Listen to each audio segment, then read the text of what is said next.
Okay, we're opening it up for questions.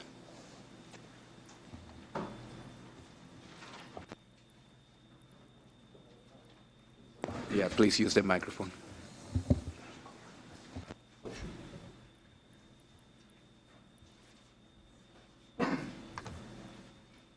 Basu again. I see that the retrospective cost analysis is taking a beating here, but I want to point out two things which might be important to actually evaluate why it's important to do retrospective cost analysis. The first is, if you propose that we build surveillance systems, big surveillance systems to capture this, I hope that you would use those data retrospectively for evaluation of new interventions going forward. So in some cases, there is always some kind of retrospective cost analysis that will always be there. The other point, which is more practical, most funders do not fund study to evaluate costs or power a study to evaluate costs, right? And so I wonder if you would comment on the challenges of doing a cost analysis from an underpowered study and the issues associated with it and the need for going retrospective, to do retrospective analysis. Definitely, yeah. So I mean, I think to clarify, so the prospective versus retrospective analyses, there's always a place for retrospective analyses, and I think you're completely right. I mean, we're always observing and paying attention to how the costs develop, say, in a trial. But what is the difference is the planning, I think, that goes into it up front. And so maybe a funder won't power a full study to do a cost analysis, but what they can fund and specifically to incentivize is preparing for that cost analysis. So I think that there are major issues with trying to understand the cost of a program from, say, a small pilot or efficacy trial, and I think that those aren't well suited for capturing costs. They could be 1 point in a large range or distribution. So I think that our hope is that by building this kind of data architecture, that we can capture costs in more naturalistic settings. So so that they're less burdensome, and I think it's the larger conversation around. Sorry. But just to follow up, once you build this infrastructure, yeah. Future studies become retrospective analysis, right? Yeah. I mean, otherwise you wouldn't build an infrastructure if you just use it for one study. Oh, of course. Yeah. So yeah, I mean, I think that the architecture once in place leads to retrospective work being done, but I think that in every trial there's room for discussion around how are we going to capture the costs? How is this study or this intervention specifically unique in what cost components need to be captured? And will the existing data infrastructure that is available, will it capture it? Or do we need to supplement? Yeah.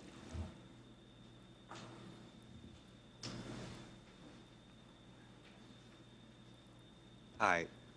Oh, okay, sorry. My name is Eric Abdul-Latif. I'm with USAID. And my question is, how do you integrate program income into the benefit cost analysis? And to what degree how do you crosswalk whether the program has benefits, net benefits, to whether or not it's sustainable? Mm-hmm. Thank you. Yeah, so that's a really interesting question. So I think that by referring to program income, you're saying, so as we develop sustainable programs, new local prevention efforts or national prevention efforts will seek out sustainable funding streams. And so there's income coming in, there's income that they're reinvesting into their program. It's actually, there's a feedback loop there in that the program has developed sustainability capacity that allows them to capture those new resources and they come back into the program. So I think that it's important to recognize that those are part of that opportunity cost. So it's a financial question in many ways. Part of this. So that's how the program is financed, and you're moving it over to a new financing stream that's more sustainable than potentially a parent grant or the initial one. So I think that it's part of the cost, because if you take it away, you're no longer going to be able to probably get the same level of effectiveness and have the same level of reach. So I think that it's important, and we don't often think about that because our prevention efforts don't often mature to that level. But when they do, we need to recognize that all resource inputs represent that cost moving forward.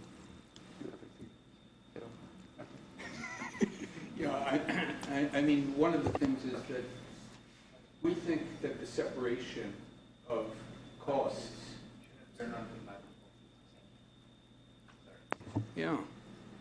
We think that the separation of costs using a resource or ingredients method really has to be done strictly separately from the sources of finance. And while the overall results of the program may stimulate new sources of funding, I mean, we go out and we look for new sources of funding, and as people have said, we may not be able to sustain voluntary efforts, which would be a former source of covering the finance part of the program. To sustain it, we may actually have to go out and look for financial sources that will pay for things that perhaps in the past, in the excitement of trying something new, we were able to get through volunteerism. But the principle of separating out the finance from the actual cost, not confusing the two, is really important. I mean, I would say it's a bedrock difference.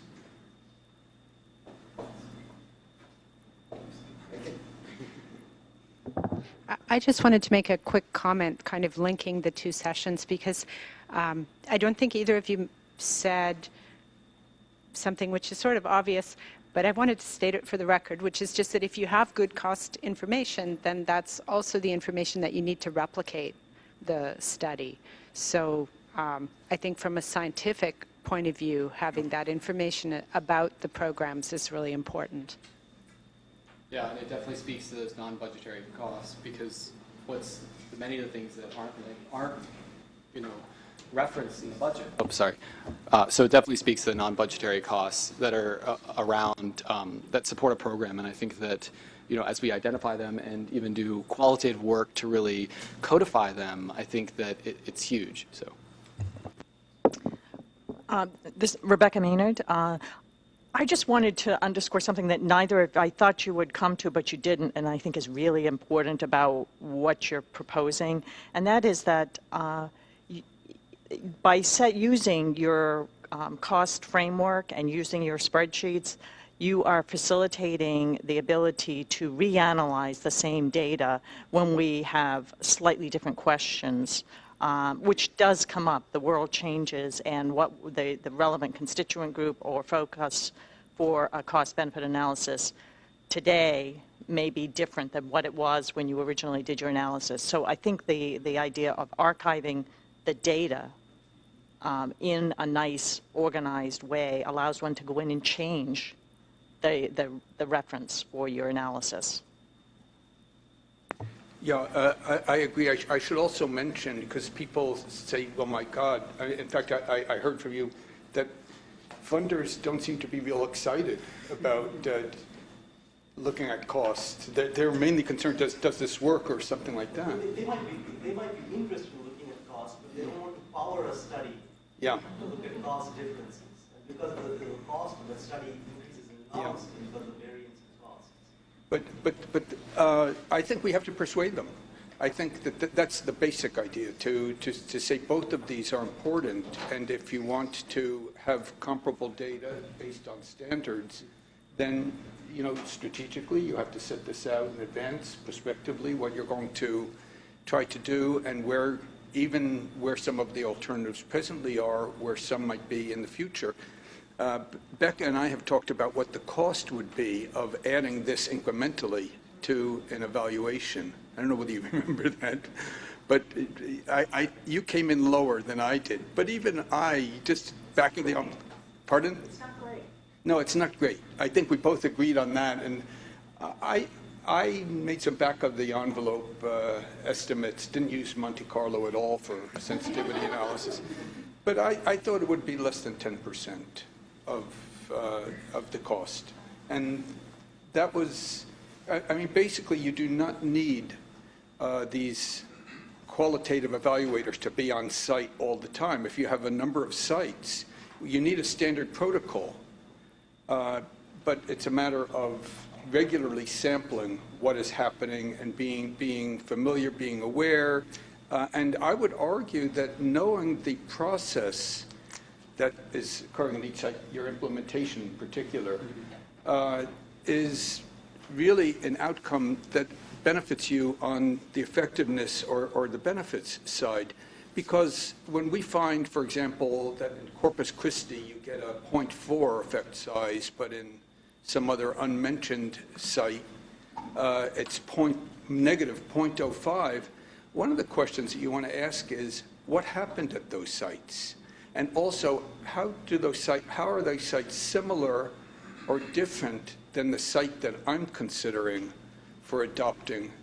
You can't answer that question from the evaluations. We've gone through archive after archive we've talked with people, and you simply can't answer those questions. And it seems to me that that's really important. And in fact, it's a big mistake. I think that the What Works Clearinghouse and reporting on multi-site interventions done by very good groups, I mean, MDRC, Mathematica, RAND, and so on, but reporting an average effect size, it's misleading because it doesn't tell you what is likely to happen at your site, given all that variance in results among the sites. And this kind of method wouldn't provide data and information that at least would inform that kind of decision. Yeah, I think that cost analyses more than we've really ever talked about, it's our implementation questions, you know. And so when we talk about how do we sell to a funder doing a cost analysis, I think it's how do we sell to funders that implementation is important, and understanding what resources are required to have high quality implementation is essential. So I think that's a big element here. Lynn Carroll at RAND. One thing I think that's worth stressing with prevention programs in particular, and why the ingredients approach is so important, is because a lot of prevention models, we talked a little bit about, you know, volunteers and valuing that time, but a lot of prevention models are also using existing resources. So the Prosper model, or the one that Margaret talked about, they're predicated on the notion that you go into a community, and the community, first of all, has to plan what interventions they're going to adopt. And you're not hiring any new people, all those resources in place, but people's time is diverted to that process of planning the intervention. Another example would be teachers implementing a curriculum. You don't necessarily hire any more teachers. The teachers aren't spending any more time than they would otherwise. They're not getting paid anymore, but again, their time is being taken to implement that curriculum that could have been used for something else. And so I think, again, that's why getting away from thinking about what do budgets look like, what do expenditures look like, but really what are the resources, who was involved, what time, you know, in what capacity, that's the key. The other thing I think that's worth mentioning is that I see confusion often when you have costs as to whether they're truly costs or negative benefits, or outcomes that have a cost. And that's going to matter not so much for calculating net benefits, but it will matter for calculating ratios, and just conceptually how you think about, you know, what does it take to implement the intervention and the costs associated with that, as opposed to things that are a consequence of the intervention, the outcomes, some of which may, on the benefit side, actually be a negative number or a type of cost. Well, even an example, I think, Max, you mentioned, for example, that somebody may, as a result of being in a program, lose a transfer benefit, a cash transfer or some other benefit. That's not necessarily a consequence of what it took to implement the intervention. It's an outcome because of some other change in behavior or improved outcomes. That was a consequence. So, and that's going to be one of those things that's going to matter which stakeholder you look at, because it may be a savings for government, but to the participants it's a loss of income. So, you know, there's those issues too about which column it belongs in. But there are going to be examples like that where I see that confusion. People will want to put it as sort of a cost of the intervention, when in fact it's better to think of it as an outcome. I wanted to just ask a question about the cost to participants. How do you deal with, for example, if you're doing a school curriculum, we've been talking about school curriculum. I'm sorry, I'm going to interrupt you for a second. Because we're recording, may I ask you to please... I'm sure it's a very interesting conversation, but I'm worrying about the recording. Sorry. So cost to participants, really important part. How have you thought about, and maybe you've got this all worked out, but like the cost to the students, let's say you put this curriculum in place in a school and you do a drug abuse, social emotional learning curriculum instead of something else. How do you cost that kind of thing, the cost to participants, the students themselves? Well, we again go back to opportunity cost. And the question that arises is, what does the time and effort that the student is putting into that program displace in the school? And that's not an easy question to answer. I mean, one of the interesting things is that there are interventions out there that argue that they're costless, or if not costless, they have a very low cost. And if you use the ingredients method, you find that the cost is pretty high. But what they say is, no, because we're no longer using Title I funds for health services, well, there's clearly an opportunity cost there. And figuring out what that opportunity cost is important. Now, in the case of social and emotional learning, I think it becomes particularly difficult because one of the arguments, certainly the Durlach-Weisberg summary, a huge summary, mother of all summaries on that topic, would suggest that you not only change behaviors, but you also improve achievement. And so if the alternative was sitting in a drill and kill classroom, that's another good reason, you see, for having this detail on what is actually happening at the site, as opposed to just, this was our intervention, and it required this, and the intention was this, and the theory behind it was this. That's typically what you get with some citations. But you can't possibly answer that question. All you can do is try to go back to the schools or to the people doing the evaluations and asking them what happened, what did this displace. Usually they don't know. So, yeah.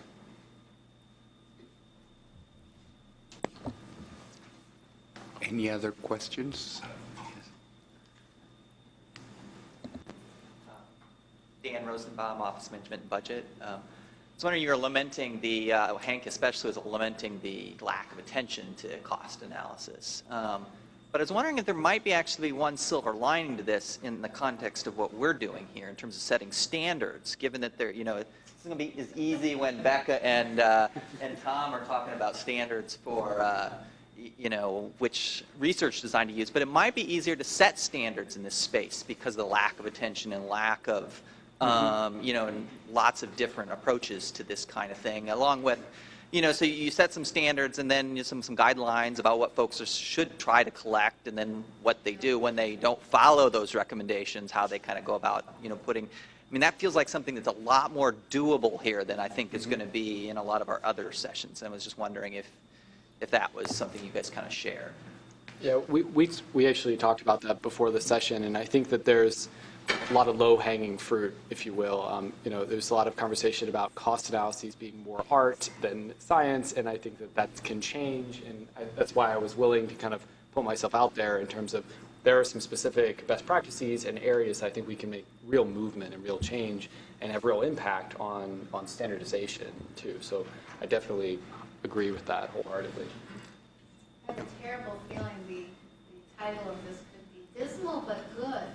I don't think IOM will do that, but you could, right? Right. Dismal is opportunity, right?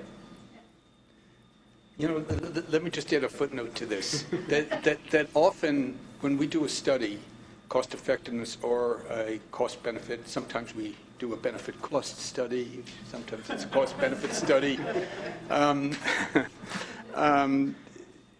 We get criticisms on the basis of assumptions. Almost every single one of them is on the effectiveness or benefit side, not on the cost side. And the reason is because it sensitizes people to issues. One of the issues that we faced in doing our What Works Clearinghouse is, let me just give an example. Early literacy, early childhood literacy. almost every study uses different measures. They're done independently, of course, and so the developer chooses methods that feel amenable to her or to him. So they come in and they all have effect sizes. Okay, decision maker, looking over these effect sizes, I'm going to try to choose among the highest ones. Well, then you look at what they're actually measuring, and in early childhood literacy, almost exclusively it's alphabetics, which I would argue is a lower order of measurement of reading than, let's say, reading comprehension, okay? So they choose those, and I think that they're also more amenable to direct interventions than a good reading comprehension kind of test. So, but now you face the problem that, hey, these people are volunteering. They have an incentive to get them into the database, but still they're volunteering and they're using the methods that perhaps work out best given their intervention. So I would like to see What Works Clearinghouse, for example, get a little panel together of good reading people who are reasonably disinterested but looking for equality and so on, and coming up with, let's say, 3 potential measures that are also we can also, I've forgotten the term, but where you get their equivalents in other, they're normed similarly and so on, so that you can get their equivalents across the 3 measures. Let them choose one of those, let them choose 2 of those. And in addition, if they want to choose measures that they feel are particularly commensurate with the kinds of program that they have, let them offer those too. But unless we get comparability in outcomes, but that comes out when we talk about costs.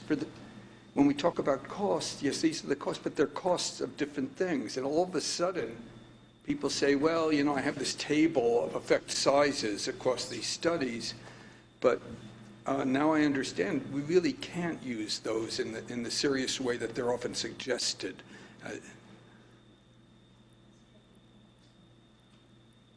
Thank you. My name is Christina McLaughlin. I'm with FDA.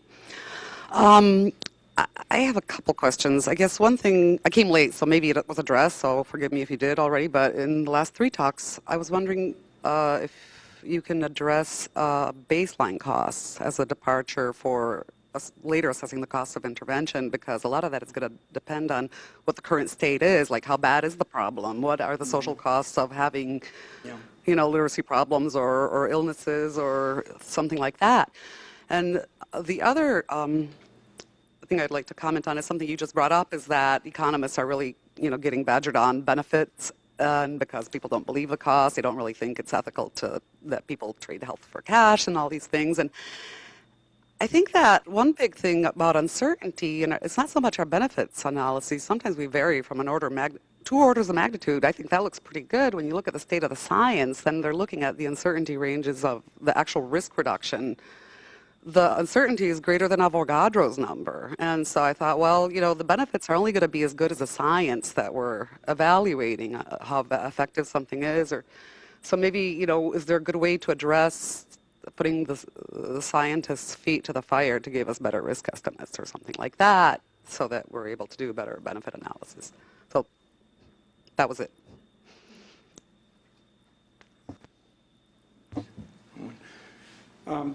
I think that this is very important. In a lot of studies, let's say we randomly assign kids at a certain grade to some kind of intervention versus business as usual. The first thing is we don't know what business as usual is very often. And the second thing is that rarely, in my opinion, rarely are the control groups, it's not a double blind or anything, rarely do they sit still and just continue to do the same thing. At the very least, they're in similar schools, and we really don't know. We don't know how they're responding. We just don't have that information.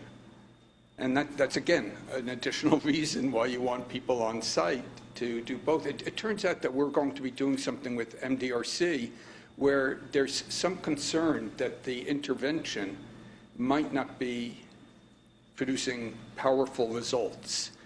And so then their concern is, yes, but in fact, from a cost perspective, is this alternative having lower costs? And so in that particular case, we're going to pay a lot of attention to the comparison group to find out what is happening there and to cost it out. I think it really does add, another layer, especially when we think about small effects. And so, for instance, the example with recidivism, even a small change in recidivism, a small, reduction in the number of days in a prison, especially for a juvenile offender, is a huge value. And I think that, for your first question around kind of the cost of illness, of many of the things that we try to address, I think that may be touched on probably in the valuing side of this conversation, but I think that it does drive the conversation a lot, and people are more willing to engage more costly programs when the problem itself has been demonstrated to be more costly than others. So. It's 12:35. This session is slated to end at 12:45, so we still have a few more minutes, but I know it's also before lunch, so, so there's a decision to be made there. No, but if anyone has any critical questions that you would like to ask now, please do. As you can see, this panel, actually, the panelists prepared a presentation that answered the question that Janet asked earlier, what would be the recommendations, and most of the slides were recommendations, suggestions, and I think it gives the IOM considerable space to work and a considerable agreement, I think. Some of the devil's in the details, of course, but in terms of providing guidance about standards, I think they were very nicely spelled out today by our presenters. So if there are no more questions, let's give them a hand, please.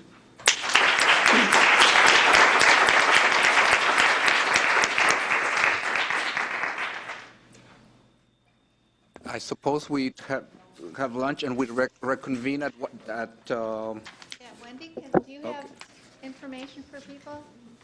Lunch is provided out in the hallway. You're allowed to eat back here in this room, and we're going to convene in about an hour. I'd also like to say that the last bit of the discussion was perfect because it is a segue to the afternoon where we are going to talk about valuing outcomes.